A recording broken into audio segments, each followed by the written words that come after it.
Hello everyone, and welcome to my Young and the Restless official 24 channel. Nikki Newman's world is about to implode in a way no one saw coming, and it all begins with one terrifying night she may never fully remember, a night soaked in alcohol, regret, and shadows, a night that ends with Sienna Bacall lying broken in the road and Matt Clark mysteriously standing nearby as if summoned by fate itself. What should have been an ordinary evening spirals into a full-blown nightmare when Nikki, shaken, emotionally exhausted, and already under enormous pressure from Victor's escalating warpath, makes the unthinkable choice to drink. For a woman who fought tooth and nail to reclaim her sobriety after years of hell, this relapse doesn't just represent a slip, it represents a complete psychological fracture. Nikki doesn't drink to celebrate or to numb a passing sadness, she drinks because she feels hunted, because something deep inside her senses danger closing in, because Matt Bacall, the man Victor Newman financially annihilated with his ruthless AI takedown, has already begun tightening his grip on the family in ways they don't yet understand. Nikki gets behind the wheel believing she's still in control, believing she can make it home, believing this secret can be buried like so many others before it, but fate has other plans. The crash comes fast and violently, metal screaming against flesh as her car slams into Sienna, and in the aftermath, Nikki stumbles out into the cold night air, horror dawning as she realizes exactly what she's done, only to look up and see Matt standing there, watching, silent, calculating, his sudden appearance sending chills down her spine. Was he following her? Was he waiting for this exact moment? Or did Matt somehow orchestrate the entire catastrophe from the shadows? That question will haunt Nikki as relentlessly as the image of Sienna's shattered body on the pavement, because Matt doesn't rush to help, doesn't scream for assistance, doesn't even look surprised. Instead, he looks satisfied, like a man who just found the leverage he's been craving. This is the moment Matt Bacall stops playing defense and starts playing God.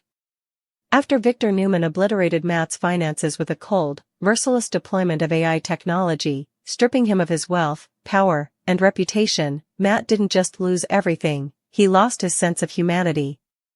The humiliation burned into him, and while restoring his fortune remains important, vengeance has become his true currency. This time, Matt isn't content to strike only at those who crossed him in Los Angeles. This time, he's going after the Newmans' emotional core, and there is no softer target, no more devastating weak point, than Nikki Newman herself. Matt understands something terrifyingly well. Nikki's sobriety isn't just about alcohol. It's about control, identity, survival.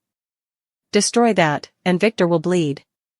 And so Matt watches Nikki unravel, filing away every detail of her panic, every tremor in her hands, every whispered plea for help she doesn't know he hears. He knows the history, he knows Jack Abbott once deliberately relapsed to shock Nikki into saving herself, a move that worked but left Victor raging with fury and thirsting for revenge. He knows Kyle Abbott later revealed that painful chapter to Claire Newman, burdening her with guilt over the role her past manipulations played in Nikki's relapse, and he knows Claire eventually confessed that guilt to her grandmother, reopening wounds Nikki never truly healed from. Matt also knows about Jordan, about the sinister era when Claire resorted to dark strategies and even forced alcohol into Nikki's system, shattering her hard-earned sobriety and sending her spiraling once more. Nikki clawed her way back from that nightmare, but the scars never faded, and now Matt is poised to rip them wide open. If he could try to force Noah Newman to take drugs to save Sienna's life, what's to stop him from forcing Nikki to drink to save Claire, or Victor, or someone else she loves beyond reason? Matt doesn't need to push Nikki into a bar or pour the liquor himself, all he has to do is threaten, manipulate, and exploit her terror. He can dangle the truth about that crash like a guillotine over her head, reminding her that one word from him could destroy her marriage, her legacy, and everything she's rebuilt. Every time Nikki hears ice clink in a glass or smells alcohol in the room, she'll wonder if Matt is nearby, watching, waiting for her to fall again. Victor, meanwhile, remains dangerously unaware of how exposed his wife truly is, blinded by his own obsession with crushing enemies before they can strike, never suspecting that Matt's revenge won't come through boardrooms or bank accounts but through blood, addiction, and unbearable moral choice. As whispers of the crash begin to circulate and questions arise about Sienna's injuries, Nikki finds herself trapped between confession and catastrophe, her sobriety hanging by a thread thinner than ever before. Matt doesn't even need to make explicit threats, his presence alone is enough to unravel her, his calm reminders that accidents happen, that secrets can stay buried, for a price. The cruel brilliance of Matt's plan lies in its inevitability: either Nikki keeps drinking to cope with the fear, or she stays sober while living under the constant threat that one mistake will cost her everything. Either way, Matt wins. He proves he can still control lives even without money, that Victor Newman's empire means nothing if he can't protect the woman he loves most. And as Nikki stands at the edge of yet another abyss, haunted by the crash, by Sienna's broken body, and by Matt's chilling smile in the darkness, the question becomes terrifyingly simple: will Nikki Newman survive this drunk disaster, or will Matt Bacall finally succeed in destroying her sobriety once and for all? Time will tell, but one thing is certain: some truly frightening days are ahead for the Newmans. And when the truth about that night finally comes out, it won't just change lives, it will scorch them beyond recognition. Nikki's drunk disaster: Matt ruins sobriety? Nikki Newman may face a drunk disaster. Will Matt Clark aka Mitch Bacall ruin Nikki's sobriety once he targets the Newmans? After Victor Newman unleashed the AI program and obliterated Matt's finances, he left his enemy fuming. Now Matt's hoping to score leverage and restore his wealth, but vengeance will remain a major goal as well. Matt is thinking bigger when it comes to his revenge plans this time around. Instead of limiting payback to the key players who were in Los Angeles, Matt will expand his target list and go after even more Newman family members. Of course, it's a no-brainer for Matt to target Victor's wife. You can bet Nikki will land in the danger zone since there's no better way to get Victor's attention.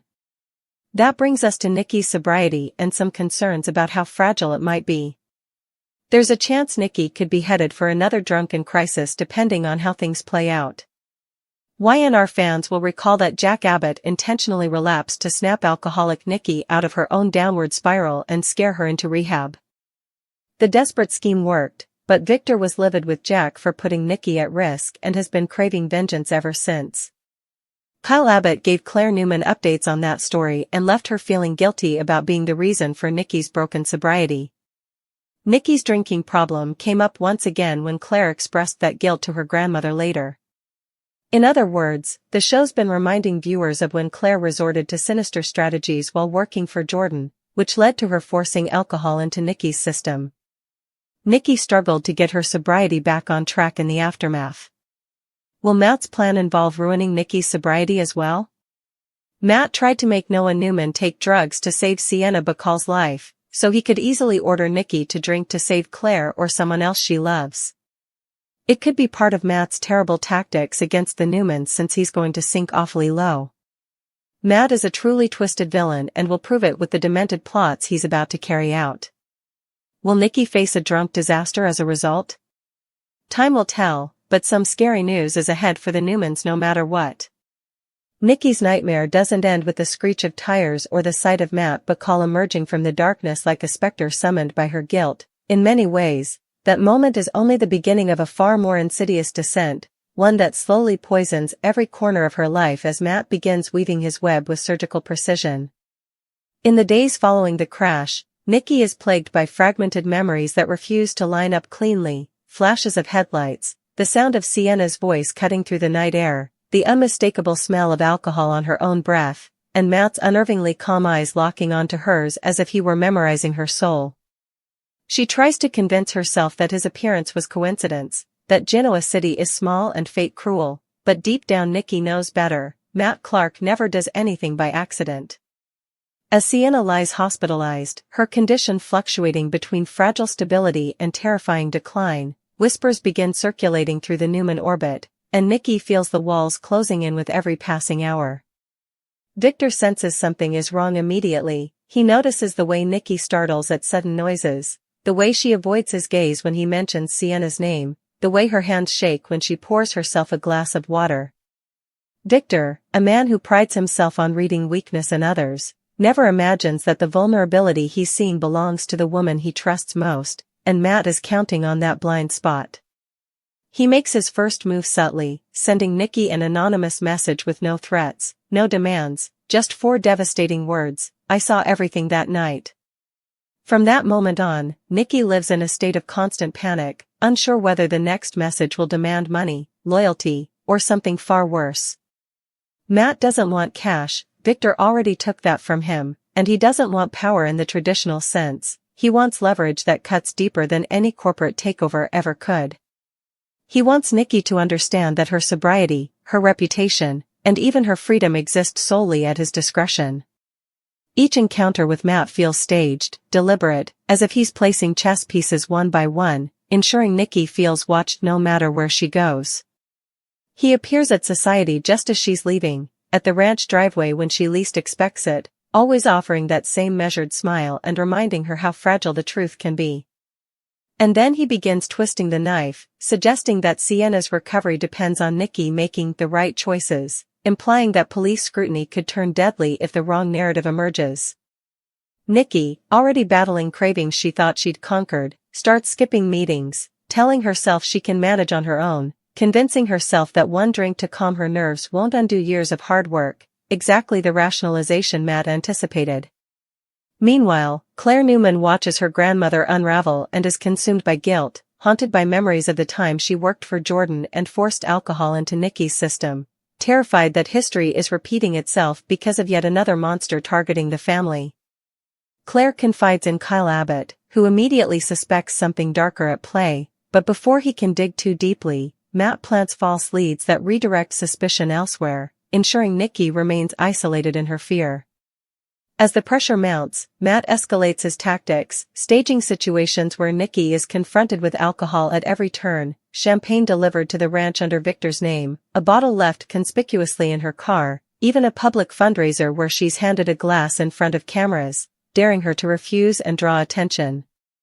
Each test feels crueler than the last, and Nikki's internal battle becomes unbearable as she realizes Matt isn't just trying to make her relapse, he's trying to make her choose to relapse, to break herself so completely that he can claim moral victory over Victor Newman. Victor, sensing a shift in the air but misreading its source, intensifies his pursuit of Matt, vowing to finish what he started and destroy him once and for all, unaware that every aggressive move only strengthens Matt's resolve. When Victor boasts about tightening the financial noose around his enemy, Matt retaliates in the most vicious way possible, sending Nikki another message that night, a single image attached, grainy but unmistakable, showing the moment just after the crash, Nikki kneeling beside Sienna in horror. The implication is clear, Matt has proof, and he's willing to use it. Terrified that Victor's war will expose everything, Nikki begins secretly meeting with Matt, pleading with him to leave her family out of it, offering herself as the bargaining chip instead. Matt listens with feigned sympathy, telling her that sobriety is a beautiful thing, that it would be a shame to lose it again, before suggesting that a small sacrifice might keep the past buried, one drink, taken willingly, to prove her loyalty and silence his wrath. The request devastates Nikki, because it mirrors the twisted logic Matt once used on Noah, forcing him toward drugs to save Sienna, proving that this is Matt's signature cruelty, salvation through self-destruction.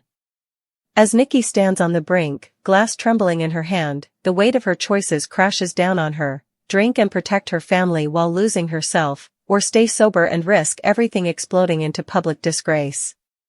Meanwhile, Sienna's condition takes a sudden turn for the worse, reigniting police interest in the accident, and Matt uses the chaos to tighten his grip, whispering that accidents become crimes when secrets are exposed.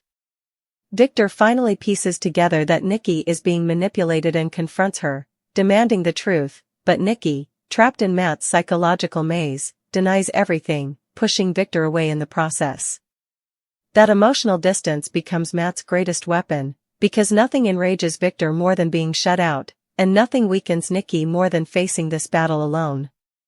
As the Newmans brace for an inevitable reckoning, the terrifying possibility looms that Nikki's relapse won't just destroy her, it could fracture the entire family beyond repair, proving that Matt Bacall's revenge isn't about money, power, or even justice, but about proving that no empire, no matter how mighty, can protect its queen when the enemy is willing to sink this low. And as Nikki stares into the mirror one sleepless night, haunted by Sienna's injuries and Matt's relentless presence, she realizes the most horrifying truth of all: the crash may have been an accident, but everything that followed was carefully engineered, and escaping Matt's grasp may cost her more than she ever thought possible. The slow burn of terror only intensifies as Nikki Newman's carefully constructed world continues to crack under the unbearable weight of Matt Bacall's psychological warfare, and the deeper she sinks into his trap, the clearer it becomes that this was never about a single night, a single crash, or even Sienna's shattered body on the pavement. This was always about dismantling Nikki piece by piece until nothing remained but the wreckage Matt could proudly point to as his masterpiece. Nikki begins waking in the middle of the night drenched in sweat, convinced she hears tires screeching outside the ranch or footsteps lingering just beyond the bedroom door, and each time Victor reaches for her in concern, she recoils instinctively, afraid that even his touch might shatter the fragile control she's clinging to. The guilt gnaws at her relentlessly, not just because she was drunk when she crashed into Sienna, but because part of her fears Matt knew she would be, that somehow, through whispers and manipulation she can't quite remember, he nudged her toward that bottle long before the car ever left the road. Nikki starts questioning every moment leading up to the accident, replaying conversations, wondering whether Matt's name was mentioned, whether the stress of Victor's escalating war with his enemies pushed her closer to the edge than she was willing to admit.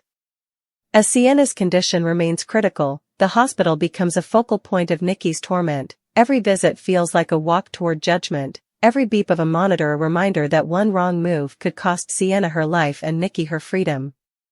Matt, sensing her unraveling, escalates his presence with chilling confidence, no longer hiding in shadows but inserting himself directly into her orbit, offering to support Sienna's recovery in public while privately reminding Nikki that heroes and villains are often separated by nothing more than perspective.